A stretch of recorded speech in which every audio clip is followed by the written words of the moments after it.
Once you put your timeline together and what you're planning to do, now you present it to your chair. And what that allows you to do, it allows it to be a two-way conversation versus it being a one-way without a plan. You walk into the meeting kind of, oh, hey, I'm here. Here's what I'm kind of thinking about. Like, no, we want to say, this is what I'm thinking. What are your thoughts? Versus, oh, I'm thinking about it.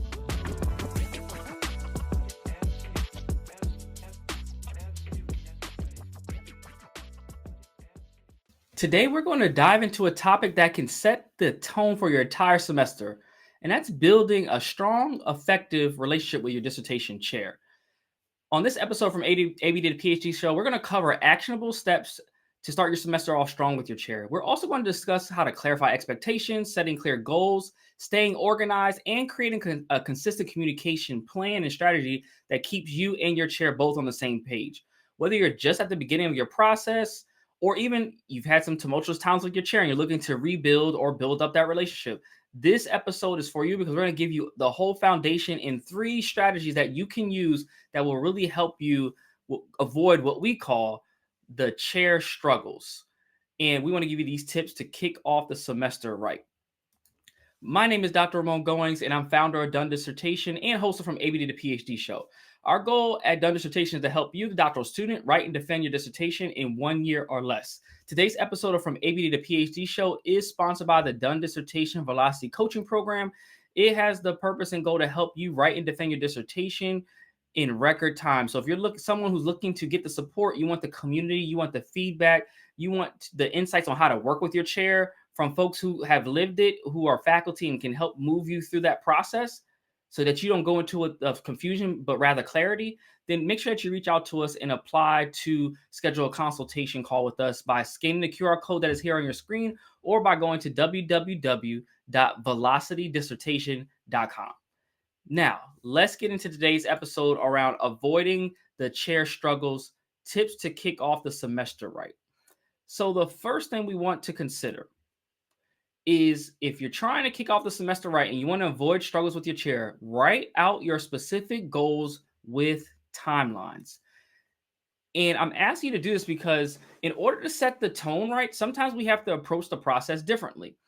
And for many of us, sometimes that we sit back and are waiting for our dissertation chair to tell us what to do, how to do, and when to do. Maybe not more sort of how, because you do part of that. But like, when do you do stuff?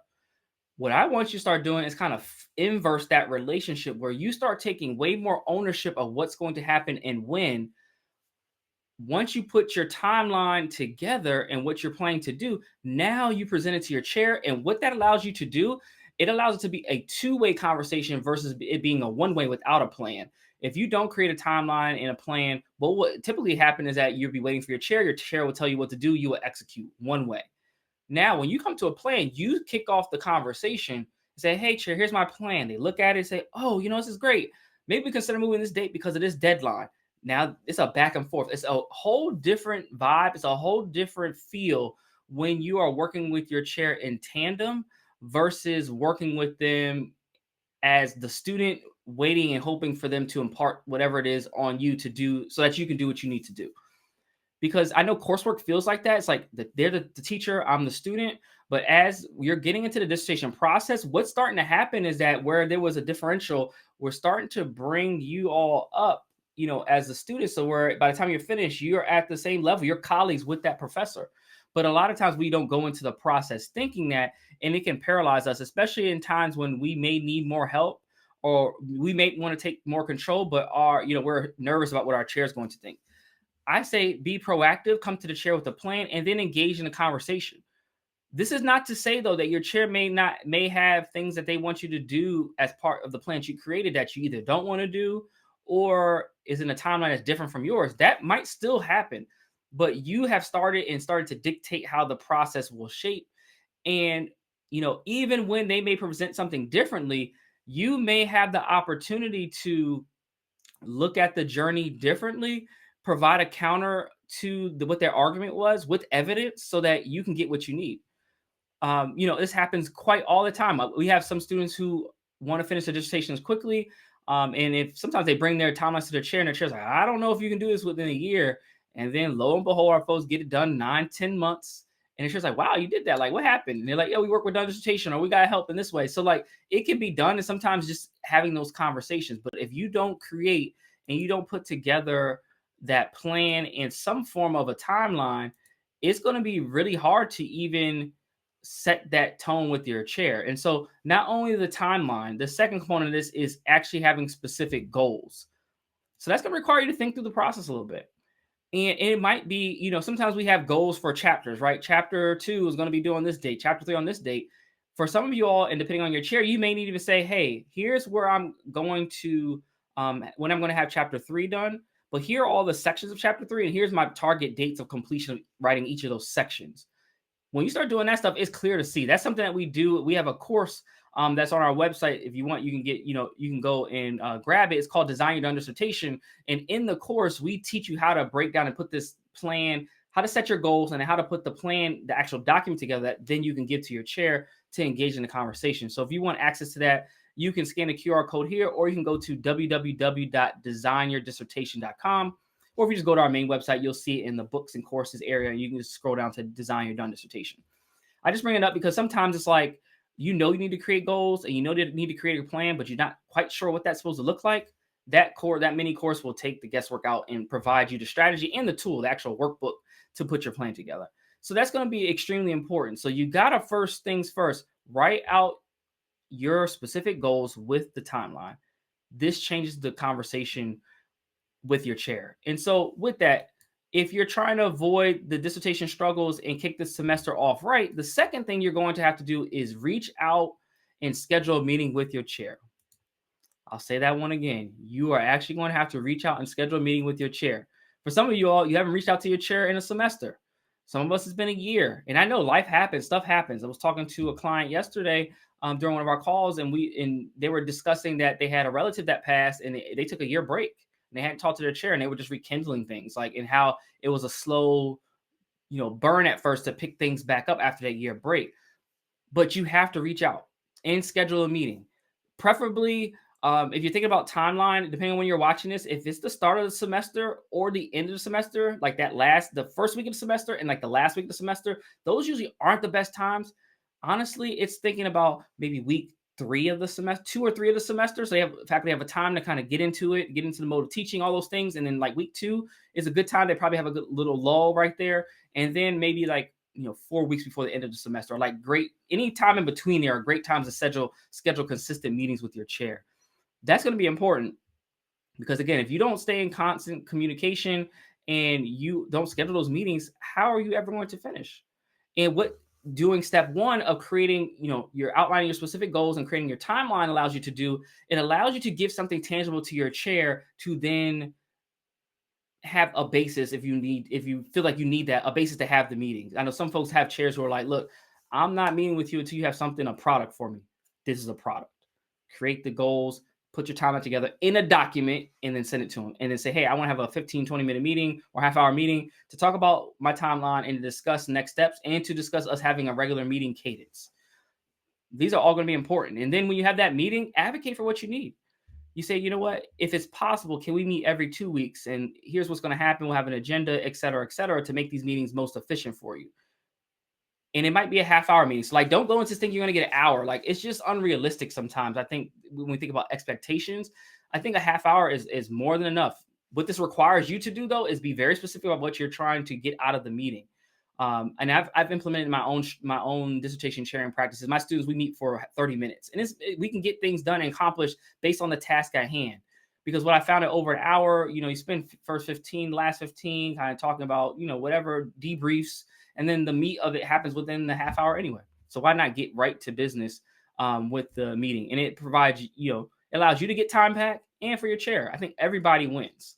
And that's something that's really important and to consider.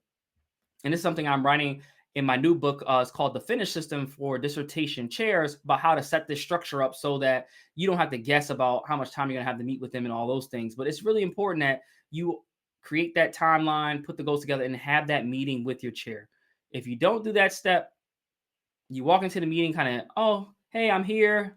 Here's what I'm kind of thinking about. Like, no, we want to say, this is what I'm thinking. What are your thoughts? Versus, I'm thinking about it. I promise you, these things I'm teaching you right now will change the dynamic in your relationship with your chair. but I know only a few people will follow it. But trust me, the ones that do, you will see instant change over the course of the semester in terms of how you and your chair operate together.